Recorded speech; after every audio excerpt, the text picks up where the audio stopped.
하고 싶은 말이 아니라 듣고 싶은 말을 한다. 이정숙. 내가 아닌 듣는 사람의 생각으로 말한다. 미국인들은 정부가 부모보다 아이를 더 잘 키울 수 없다는 것을 너무나 잘 알고 있습니다. 리더들은 대체로 주관이 뚜렷하다. 그래서 듣는 사람이 어떻게 받아들일 것인지를 고려하지 않는다. 세상 위에는 급히 처리할 일들이 산더미처럼 쌓여있다. 모두 시간을 다투는 중요한 일들이다. 바로바로 처리해도 숨이 차다. 담당자를 찾아 의견을 묻거나 추가 보고를 받으면서 그의 기분 따위를 체크할 겨를이 없다. 그래서 일방적으로 말하고 군말 없이 들어주기를 원한다. 성급하고 다혈적인 리더일수록 토를 달지 않고 시키는 대로 일하지 않으면 싫어한다. 그것이 심한 리더 곁에는 영리한 사람들이 머물지 못한다. 영리한 사람들은 자존심이 강하다. 그러나 그들이 손발이 되어줘야 힘을 받는다. 일방적으로 자기 말만 하며 영리한 사람이 먼저 떠나고 그 다음에 영리하지 않은 사람들이 떠난다. 결국은 외톨이가 되어 리더십은 물거품으로 사라진다. 사람은 누구나 주인공이 되고 싶어한다. 주인공까지는 아니라도 할 말은 할 수 있어야 굴욕감이 안 생긴다.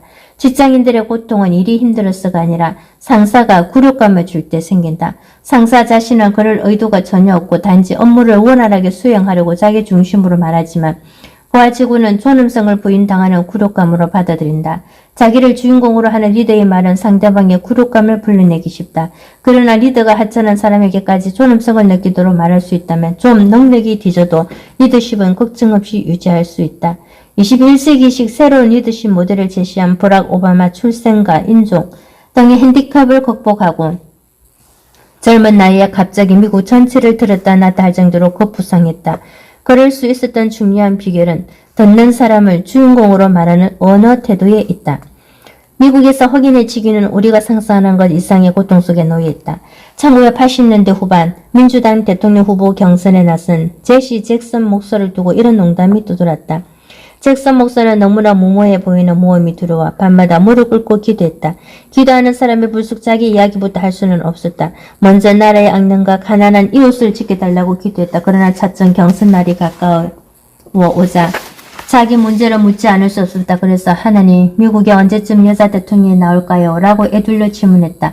놀랍게도 하나님의 응답이 왔다. 너가 살아있는 동안에는 불가능하다. 하나님의 응답에 좀 더 용기를 내. 그럼 흑인 대통령은요? 라고 재차 물었다.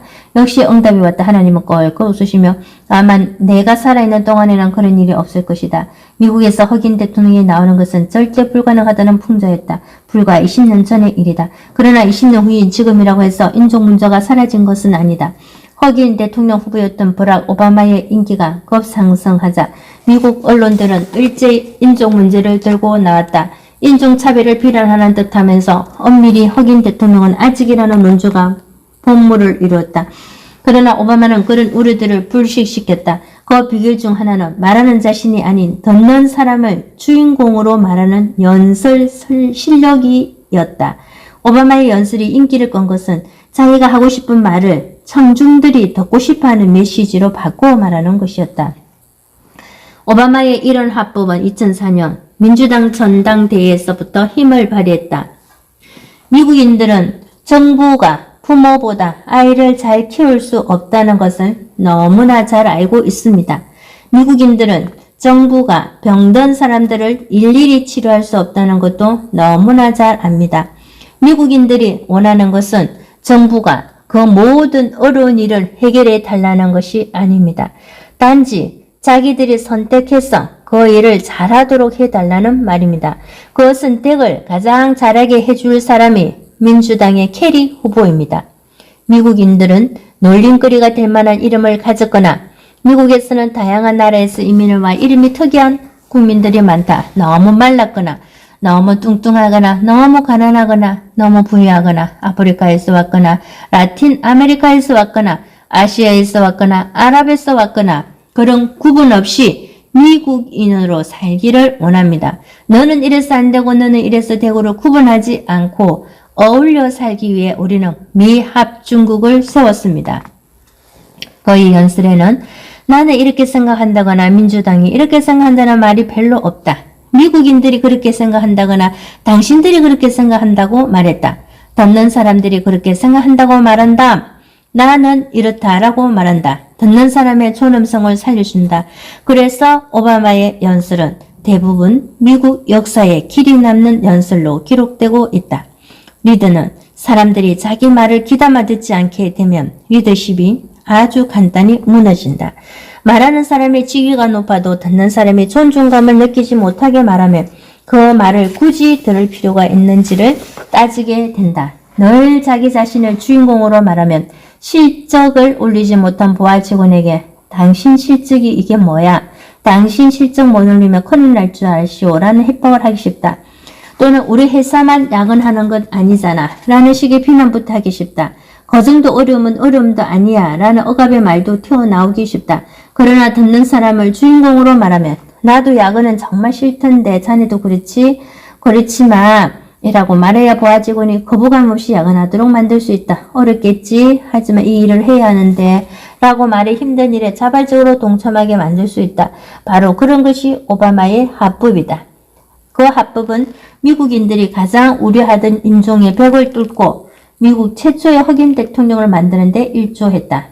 기업 리더인 당신이 직원들에게 존중받는다는 기분을 갖도록 그들을 주인공으로 말하면 직원들이 최선을 다해 업무를 처리하게 할 수 있다. 정치 리더인 당신이 당신의 말이 아니라 듣는 사람들의 말을 하면 그들의 공감을 더 많이 얻어 어렵지 않게 설득할 수 있다. 그들이 당신을 추종하게 만들어 리더십을 강화할 수 있는 것이다. 내가 아닌 듣는 사람을 주어로 사용한다. 우리 미국은 그런 나라입니다. 리더에게는 남다른 경험담, 무용담, 성공담 등 하고 싶은 말이 참 많다. 사람에게는 경험을 공유하고 싶은 욕구가 남다르다. 특별한 경험과 노하우가 있으면 누군가에게 들려주어 인정받고 싶어 한다. 그래서 듣기보다 말하기를 더 좋아한다. 누군가에게 인정받고 누군가와 속마음을 나누고 싶어 하는 것이다. 그래서 너도 나도 내 인생은 소설로 쓰면 몇 권 정도 된다 라고 말한다. 그러나 리더는 혼자서 모든 일을 다 처리할 수 있는 전지전능한 사람이 아니다. 자기를 대신해서 분신 노릇해주는 사람들에게 일을 맡길 때 더 많은 일을 할 수 있는 사람이다. 자기 대신 일할 사람이 많을수록 능력이 커지는 것이다. 따라서 리더는 더 많은 사람을 설득해 더 많은 일을 하도록 만들어야 한다. 그러기 위해서는 자기가 하고 싶은 말만 해서는 안 된다. 자기 경험, 무용담, 성공담, 계획 등이 아무리 중요해도 듣는 사람의 경험, 계획, 생각을 말해 공감단을 형성해야 한다. 듣는 사람을 주어로 사용하면 그렇게 말하기가 쉬워진다. 많은 리더들이 듣는 사람이 아니라 자신의 말을 앞세우려는 것은 주어를 당신이 아닌 나로 사용해서다. 나는 이렇게 생각하고 나는 이렇게 일했고 나는 이렇게 할 것이고 나는 이렇게 경험했고 내 계획은 이것이고 등등 나를 주어로 말하며 듣는 사람의 흥미를 보이건 말건 재미없어 하건 말건 지루해 하건 말건 호기심을 보이건 심드렁하건 듣는 사람의 관심사이건 아니건 등을 따지지 않게 된다. 그래서 이야기가 겉돌고 듣는 사람의 마음에 들어가 박히지 못하며 듣는 사람의 존중감을 높여주지 못해 듣는 사람의 나쁜 상상을 자극하는 것이다. 그러나 주어를 당신, 우리 또는 그들로 바꾸고 듣는 사람이 느끼는 바를 말하고 듣는 사람이 경험했을 법한 일들을 말하고 듣는 사람이 바라는 바를 말하고 듣는 사람의 계획을 말하고 듣는 사람의 생각을 말하고 듣는 사람이 얻게 될 것과 잃게 될 것을 말하며 듣는 사람의 귀가 열리고 마음이 끌리는 법이다. 듣는 사람의 감동이 밀려오고 가슴이 뭉클해지는 법이다. 리더의 말이 듣는 사람의 귓줄을 흔들다가 먼지처럼 사라지느냐 듣는 사람 가슴에 박혀 행동을 바꾸느냐의 주어를 나에게서 당신으로 돌리는 것만으로도 많이 달라진다. 그렇게 말하면 당신의 경험 대신 듣는 사람의 경험을 말하고 말하는 사람의 생각을 말하는 대신 듣는 사람의 생각을 말하기가 쉬워지는 것이다. 오바마는 수많은 선거 캠페인 연설에서 가급적 주어를 나보다 우리 미국, 우리나라 그리고 당신을 주어로 사용했다. 선거 캠페인 구호도 우리가 믿을 수 있는 변화 또는 우리에게 필요한 변화였다. 물론 우리는 자신을 포함한 모든 미국인들로 오바마 자신뿐만 아니라 모든 미국인들이 믿을 수 있는 변화, 미국인들이 필요로 하는 변화를 추구한다는 뜻을 강조한 것이다. 변화, 전진과 같이 단어만으로도 된 캠페인 구호는 20세기 방식이다. 운변이 통하고 정신을 하나로 결집시켜야 했던 시대의 어법이다. 개성 강한 21세기에는 다양성을 인정하고 개성들이 부딪히지 않으면서 뜻이 하나로 모아지도록 하는 언어가 필요하다. 듣는 사람이 누구이건 함께 할 수 있다는 의미를 담은 주어 우리가 필요한 것이다. 첨단 댓글로 테크놀로지의 발전으로 인류의 팽창권은 급격히 향상되었다. 인터넷은 누구나 그 앞에 앉으면 왕이 될 수 있게 한다. 인터넷만 할 줄 알면 왕의 버금가는 고급 정보를 손에 넣을 수 있는 것이다. 역사적으로 약자가 강자에게 복종한 가장 큰 이유는 강자가 가진 정보의 독점이었다. 정보는 소유를 용이하게 하고 힘을 강화시킨다. 지위가 높을수록 비밀 정보가 많지 않은가? 국토개발계획, 대외 정책 방향 등을 먼저 하는 사람과 뒤늦게 하는 사람의 부와 명예, 지위, 축적 규모를 생각해보면 그것을 쉽게 이해할 수 있을 것이다. 권력을 휘두르는 자와 복종하는 자의 차이는 고급 정보 소유의 차이에 불과한 것이다. 그런데 첨단 통신 기술은 복종하는 자도 부리는 자 부럽지 않을 만큼의 고급 정보를 가질 수 있게 만들었다. 그래서 리더의 말을 액면 그대로 믿지 않아도 된다. 보통 사람들도 여러 외신을 접할 수 있고 해외와의 경제 연계 등을 살필 수도 있다. 국토개발 계획을 세우는 포럼의 내용이 인터넷에 기재되기도 한다. 발만 부지런하면 남보다 먼저 향후 국토개발 방향을 알아낼 수도 있다. 리더가 거짓말을 하거나 정보를 감추어도 거짓성을 알아낼 수도 있다. 더 이상 리더라는 것만으로 자기 말만 할 수 없는 세상이 된 것이다. 리더일지라도 일방적인 주장을 하면 통하지 않는 세상이 된 것이다. 미국 대통령에 당선된 버락 오바마는 연설에서 문장의 주의를 가급적 나가 아닌 우리 또는 당신으로 사용한다. 분명한 자기 주장이 필요할 때만 나를 사용했다. 오바마의 민주당 대통령 후보 수락 연설에서도 그런 면면을 살펴볼 수 있다. 우리나라는 지금 전쟁 중이고 경제는 혼란에 빠져 있으며 모든 사람들의 꿈을 이루어줄 수 있다는 미국의 약속이 그 어느 때보다 큰 도전을 받고 있습니다.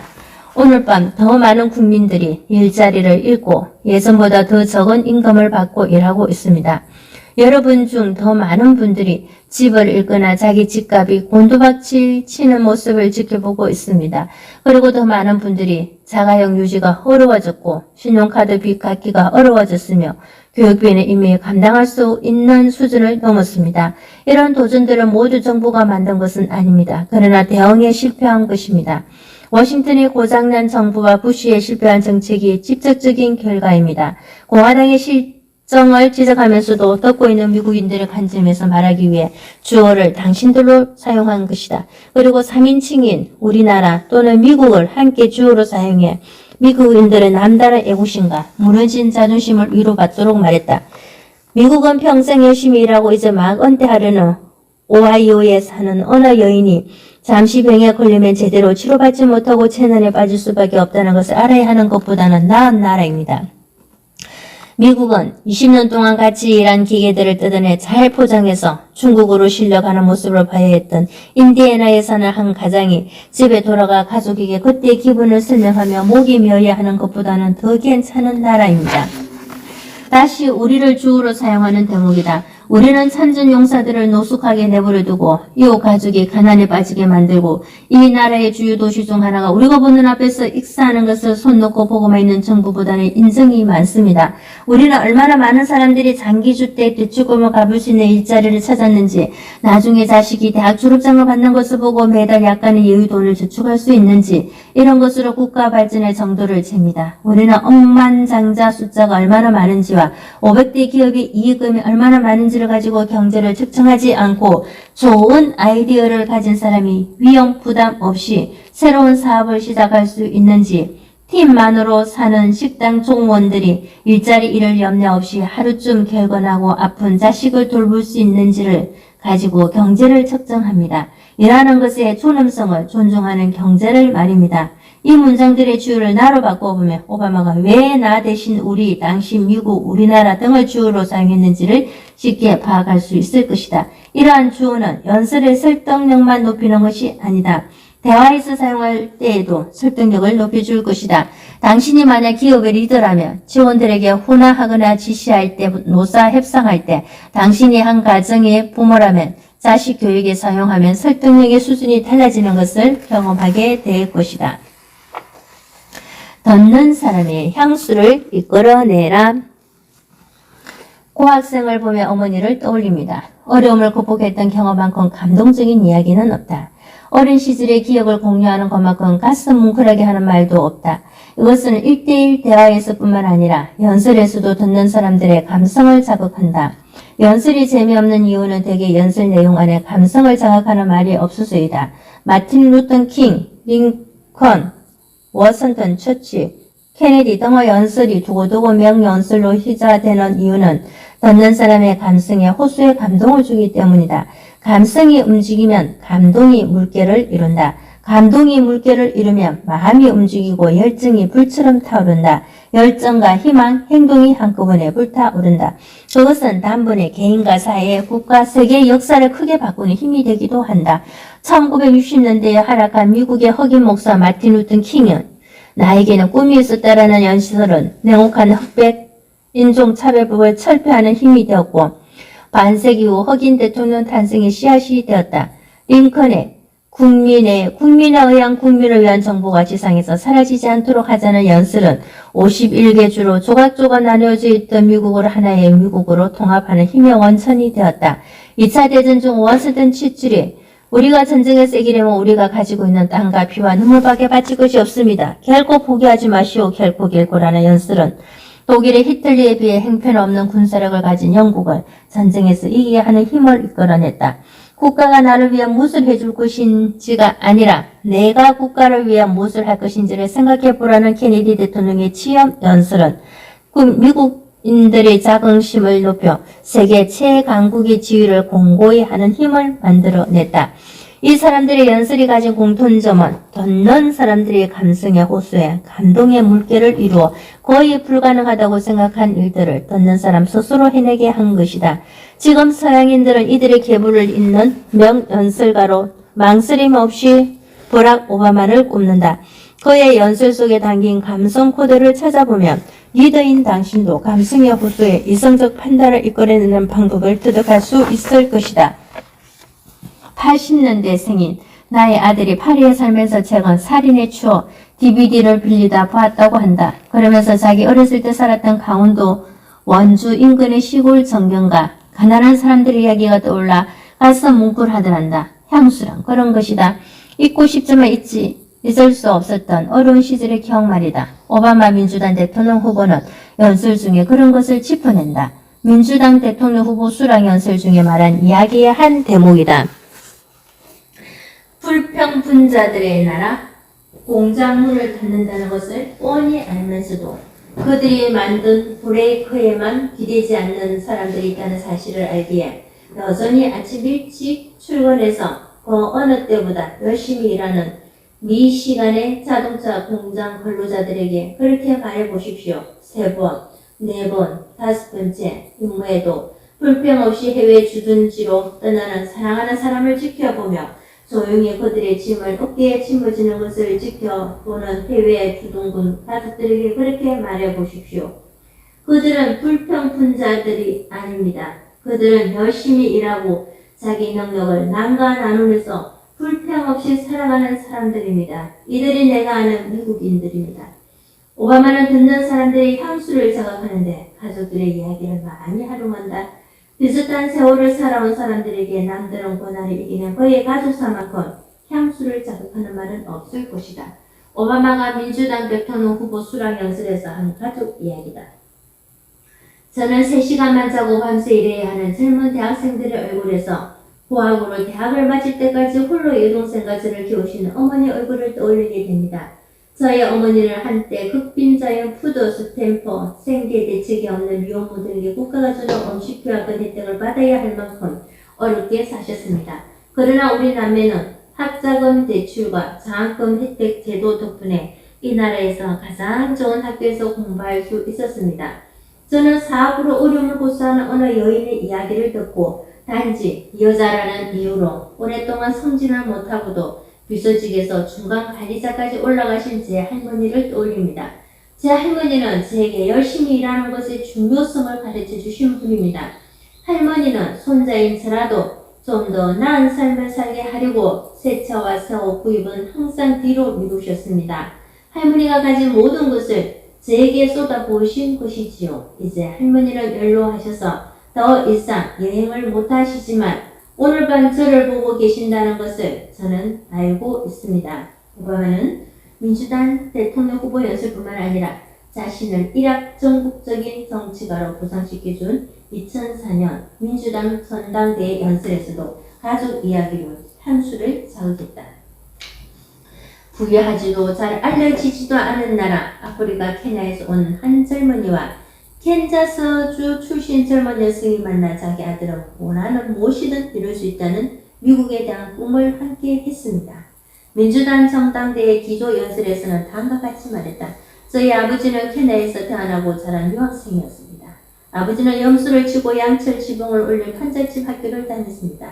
저희 할아버지는 영국인 가정의 조리사이자 하인으로 일했습니다. 그러나 할아버지는 아들을 위한 큰 꿈을 품고 계셨습니다. 할아버지의 꿈을 이루려고 저희 아버지는 열심히 일하며 불굴의 의지를 발휘해 자유와 기회의 상징으로 여기지는 미국에서 공부할 수 있는 장학생으로 선발되었습니다. 어머니는 아버지의 고향으로부터 지구 반대편에 있는 캔자스에서 태어나셨습니다. 할아버지는 대공황 시절 내내 유전 굴착 현장과 농장에서 일했습니다. 진주만 공격 다음날 자진 입대해서 했던 장군 기하로 들어가 유럽으로 건너가셨습니다. 미국에 남아있던 외할머니는 혼자 아기를 키우며 폭격기 조리 공장에서 일하셨습니다. 저희 아버지와 어머니는 전혀 부유하지 않았지만 아들인 제가 이 땅에서 최고의 학교에 갈 수 있다는 꿈은 버리지 않았습니다. 관대한 미국에서라면 돈이 많지 않아도 자기 능력을 마음껏 발휘할 수 있다고 믿었기 때문입니다. 지금은 두 분 모두 돌아가셨지만 오늘 밤 저를 내려다보시며 긍지를 느끼시리라고 봅니다. 저는 제 이야기가 미국 역사 중 일부이며 제가 이 자리에 선 것이 저보다 먼저 이 땅에 온 모든 분들의 덕분임을 알고 있습니다.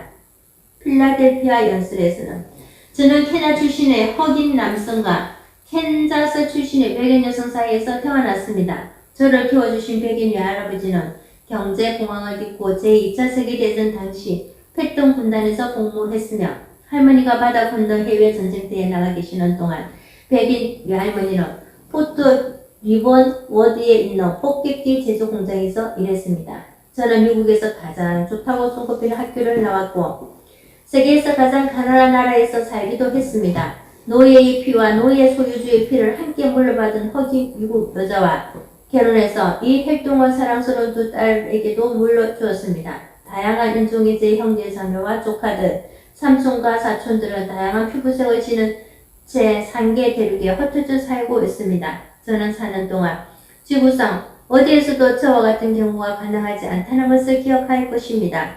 오바마는 이처럼 다양한 방법으로 여러 연설에서 자신의 출생 배경과 처지를 말해 듣는 사람들의 향수를 자극하고 대통합, 하나된 미국이라는 메시지를 끌어냈다. 이것은 듣는 사람들에게 큰 감동을 일으켰다. 오바마는 듣는 사람의 향수를 자극하는데 자기 가족사만 말하지 않았다. 누군가가 겪었지만 모두 겪었을 가족 이야기를 한다. 2006년 캘리포니아에서 세계 에이즈의 날의 한 연설의 한 부분을 살펴보자. 리오는 병든 오빠로부터 전화를 받았습니다. 처음에 오빠는 자기 병이 당뇨병이라고 했지만 병원에서 나중에 가족들에게 에이즈라고 밝혔습니다. 오빠는 그로부터 며칠 뒤 세상을 떠났고 오빠의 아내 또한 같은 병에 걸렸다는 것을 밝혀줬습니다. 리오는 3명의 조카를 데려다 키웠습니다. 리오는 조카들 학비를 댔습니다. 돈이 다 떨어지자 빌릴 수 있는 돈이란 돈은 다 빌렸습니다. 점점 더 큰 돈을 빌려야 했습니다. 얼마 전 에이즈가 인구 사망 원인 가운데 세 번째가 될 것이라는 예측이 나왔습니다. 이렇게 리오의 경험으로 듣는 사람들이 향수를 자극한 다음 자신의 메시지를 담아 이렇게 마무리했다. 파괴주의자도 과학자도 정부도 교회도 이 문제를 독자적으로 해결할 수는 없습니다. 형제, 자매, 오명을 에이즈로 다 잃은 리오는 벌써 구경만 하지 않기로 결심했습니다. 에이즈 희생자 가족들을 한 곳으로 모이게 한 것입니다. 여기저기에서 200명이 모였습니다. 그리고 입에 담기 어려운 고민들까지 털어놓았습니다. 모임으로 갑자기 나아지는 것이 있는 것은 아니지만 에이즈로 부모를 잃은 아이들을 돌볼 수 있는 고아원을 열 꿈이 연구로 갔습니다. 듣는 사람의 향수를 자각하기는 그리 어렵지 않다. 누구나 겪었을 법한 나와 타인의 경험담을 말하면 된다. 리더인 당신이 너무 딱딱하게 말해 듣는 사람의 호응을 얻지 못하고 있다면 자신과 주변 사람의 경험담으로 듣는 사람의 향수를 자극해보라. 1대1의 대화에서건 연설에서건 듣는 사람의 향수를 자극한 다음 당신의 메시지를 전하면 당신의 말이 듣는 사람 가슴에 한복판에 꽂힐 것이다.